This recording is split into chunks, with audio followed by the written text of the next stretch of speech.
Natural physics is a concept astrophysicist Leroy Larry developed that explains in down-to-earth scenarios how the principles of physics could have come about from observing nature. Each episode begins with a scenario, followed by an example to illustrate the application of these principles in futuristic research at the frontiers of science, such as Leroy's astrophysics doctoral research, and then concludes with an exploration of how these same principles could have very well been used by ancient cultures and civilizations. Mathematics is naturally encountered and incorporated as the exciting and fun tool of science that it is. Science is the window into our amazing world of nature, and mathematics is the tool to open that window. Natural physics encompasses current, futuristic, and ancient physics, and ties them together by the principles of physics that are common threads running throughout each.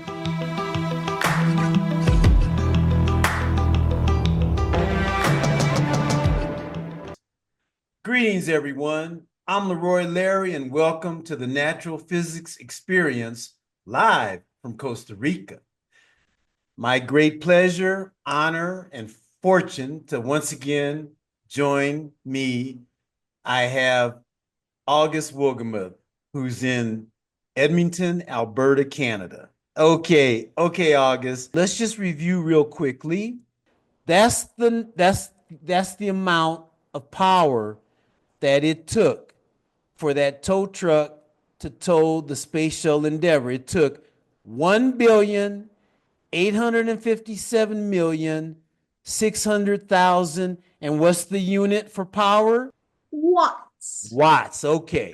And just for comparison, when you carried Hamlet, who weighs 23 kilograms, 1 meter, and you said it took you about 1 second to do that, the power that you expended in carrying Hamlet, that 1 meter, was 23 kilograms times 1 second, which is 23 watts. So here you got the power you expended, August, 23 watts, and you got the power that the tow truck expended in carrying the Endeavour Space Shuttle, 1,857,600,000. What do you think about that, huh? That's a lot of numbers. It is. Excellent, excellent. Now, I thought because of your planned space missions to Titan, the largest moon of Saturn, and also possibly to Jupiter, the atmosphere of Jupiter, to get your rockets off the ground, they're going to have to do work against the Earth's gravity, right? Gone for main engine start. We have main engine start.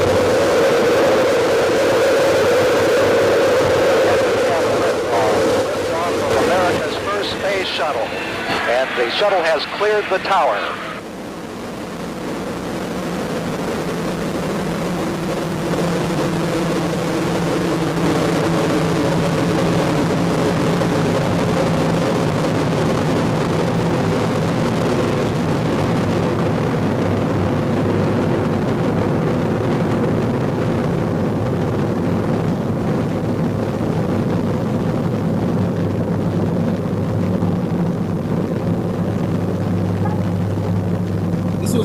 First shuttle launch, August in 1981.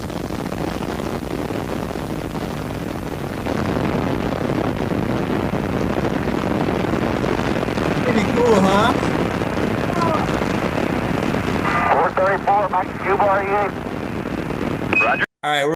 Okay, so now, August, I wanted to show you that little quick video of, and yeah, that was the very first shuttle launch in 1981. Okay, now I want to show you the launch of the Saturn V rocket, which before the Artemis program, the Saturn V rocket was the most powerful rocket ever built. It had to be able to provide enough power to propel the Apollo astronauts towards the moon, right?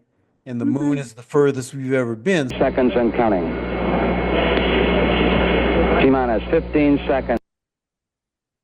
Ignition sequence start. 6, 5, 4, 3, 2, 1, 0. All engine running. Liftoff. We have a liftoff. 32 minutes past the hour. Liftoff on Apollo 11. Tower cleared. We got a roll program. Neil Armstrong reporting the roll and pitch program, which puts Apollo 11 on a proper heading.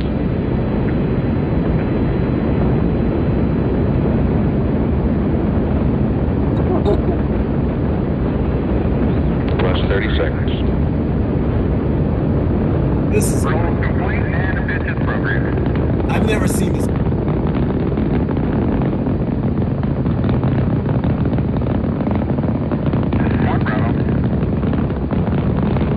One Bravo is a abort control mode.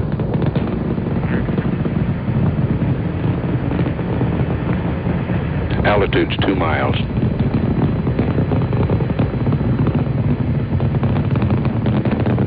Oh, 11 Houston, you're good at 1 minute.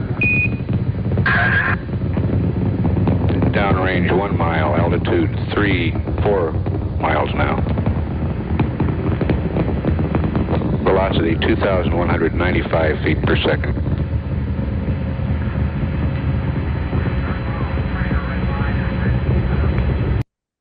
Okay, August. What you just saw, and which I've never watched before, I actually watched when the Apollo 11 astronauts landed on the moon. We had a black and white television, and it was in 1969. So I was 13 years old, and I remember watching it from the moon. But I've never seen what we just saw, which was the launch of the Saturn V rocket that had the Apollo 11 astronauts on board, heading them towards the moon. And you could hear the voices, right? Wasn't that cool? You could hear the astronaut voices talking with the command control center at NASA. Oh, that footage, August, is historic because it shows the launch of the first human beings to step on the moon. Amazing, August. So, what I thought we would do, salute. I thought we would calculate how much work that Saturn V rocket had to do and how much power it had to exert in order to get the Apollo 11 astronauts headed towards the moon. What do you think? That was cool. Does that sound interesting to do? Yeah. And like I said, this has implications for your planned missions to Titan and to Jupiter. So I thought now that we know about work and power and how much to calculate those quantities using physics, I thought it'd be fun to do that. I thought it'd be fun to do that for the space shuttle, and it'd be fun to do that for the Apollo 11. What do you think? That was cool. Yeah. Okay, work, we need to have the force, which is the weight, times the distance. And how about for power? What's the two quantities of physics that we need for that? Time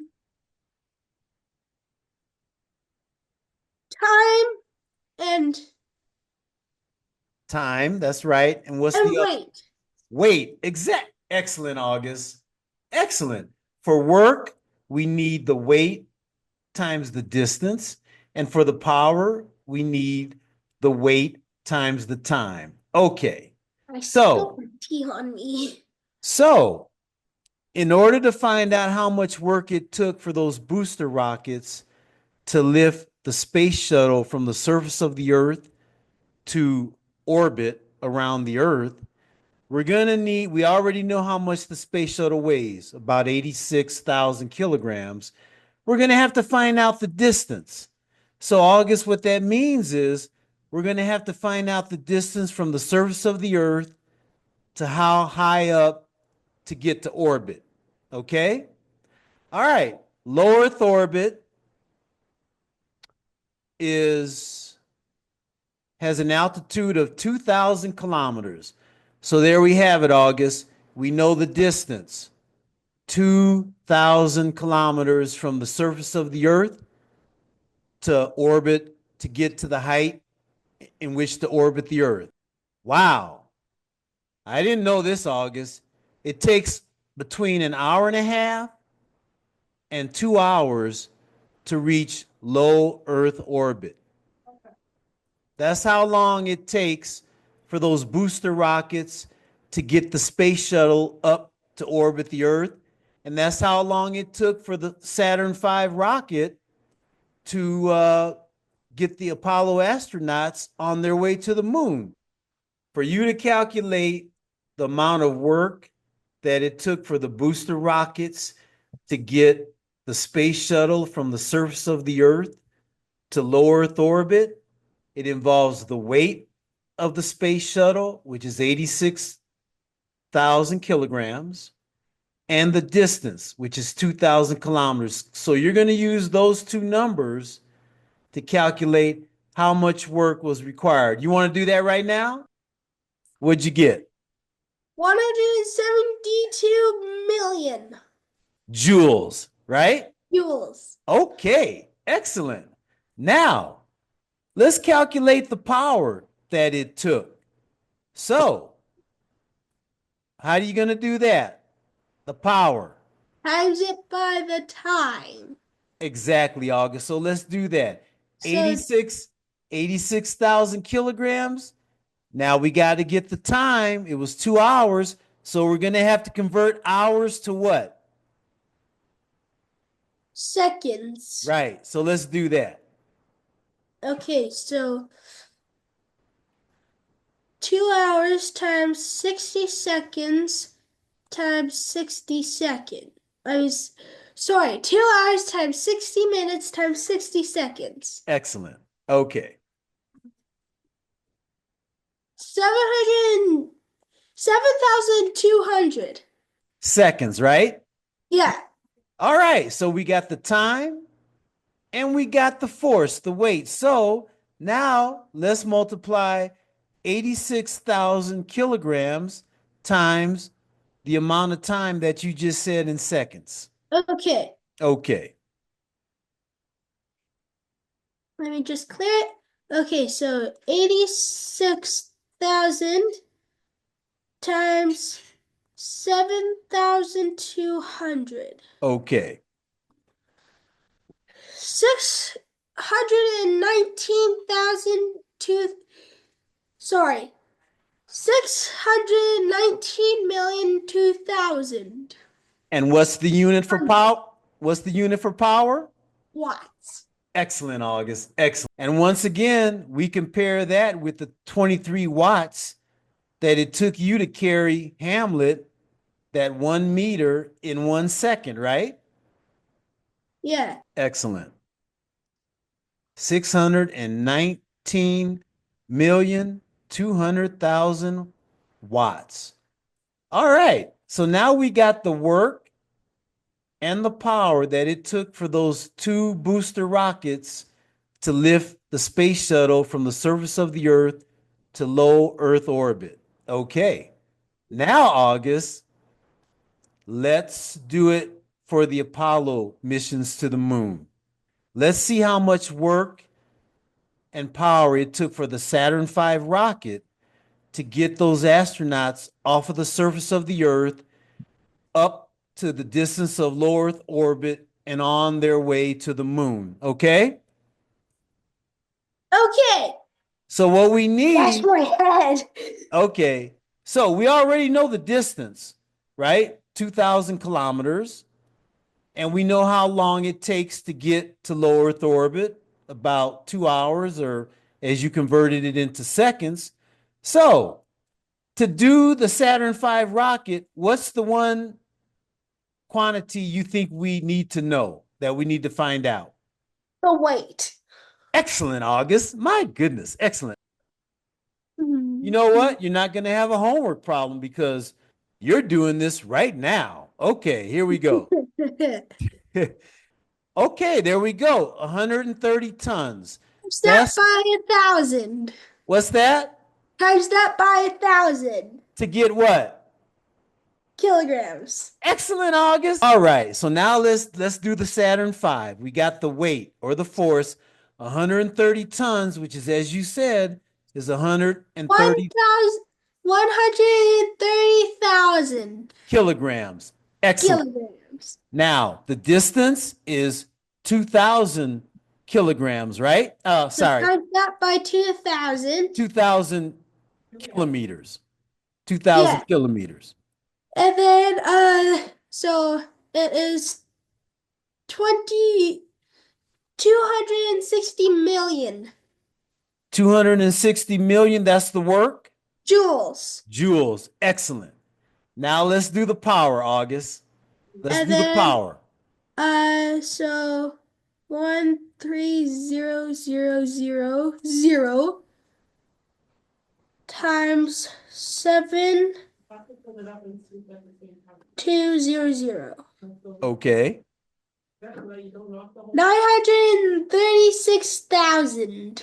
I mean, million Okay. And what's the unit? watts. Okay. All right, August. Excellent. This So, is what it was. August, starting with, thank you. Excellent, August. Excellent. No homework for you this time. So, August, do you see how when you compare the amount of work and power that you did in carrying Hamlet 1 meter and the time it took you to do that, 1 second?